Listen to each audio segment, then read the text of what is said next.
Pipila ka lugar sa Mindanao ang nakasinati og pagbaha tungod sa epekto sa bagyong Agaton. Ang mga nangadanyos dala sa pagdaot sa panahon sa Mindanao atong Siron pinaagi niining report. Pipila ka lugar sa Sultan Kudarat, Maguindanao ang labing apektado sa pagbaha nga epekto sa bagyong Agaton ug low pressure area. Sukad pa ni atong Sabado hangtod karon ang nasinating pagbaha. Matod sa Sultan Kudarat, Maguindanao MDRRMO, miabot sa 409 kabanay ang ilang girescue gikan sa Barangay Limbo, human miabot sa 6 to 7 feet ang baha.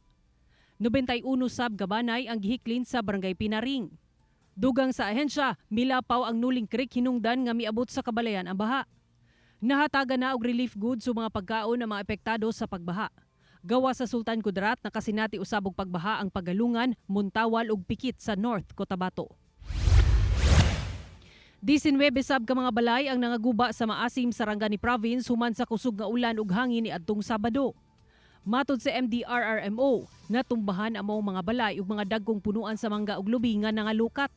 Hinuon walay nasamdan sa hitabo ug laing nagpahigayon og clearing operation ng otoridad sa lugar. Giluwasab sa Maasim Coast Guard Substation ang duha ka mananagat nga anaa sa baybayon sa lungsod, human na banlas sa dagkong balod ang ilang sakayan, pipila lang ka metro gikan sa baybayon. Sa Glan, Sarangani, makita ang pagkuso-kuso sa dagkong balod sa usa ka fish cage sa Barangay Kapatan. Duha ka adlaw sab nga nawadan og kuryente ang lungsod. Pipila usab ka mga balay sa Malapatan, Sarangani ang naigo sa nangaputol nga sanga sa kahoy tungod sa kusog nga hangin. Nagpadayon pa ang assessment sa PDRRMO Sarangani sa nadanyo sa bagyong Agaton. Sa Kidapawan City, palisuray ang pagtabok sa mga sakyanan ining overflow bridge nga nalapawan na sa tubig baha. Dihang misaka ang level sa tubig sa sapa sa lugar. Apektado niini ang mga biyahero sa Barangay Ginatilan sa Kidapawan ug Barangay Kisandal sa Magpet. Upat ka balay sa Zone 1 Barangay Campurna sa Isabela City, Basilan, naigo sa barko nga budunggo sa Pantalan Biyernes sa buntag.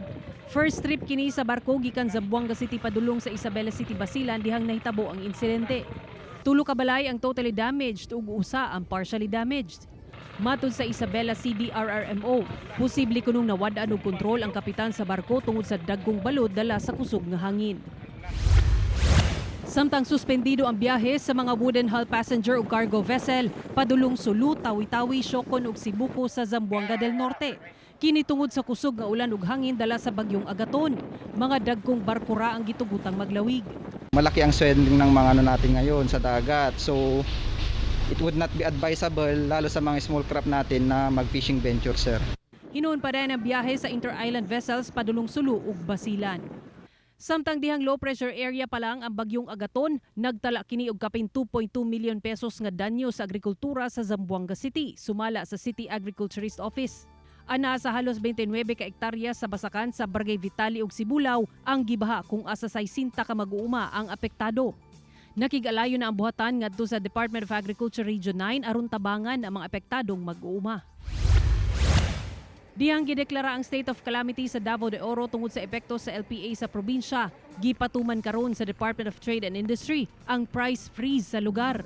Kini human natala ang grabing kadaot sa pipila ka lungsod dala sa kusog nga ulan ug hangin. Ako si Sara Hilomen Velasco para sa One Mindanao.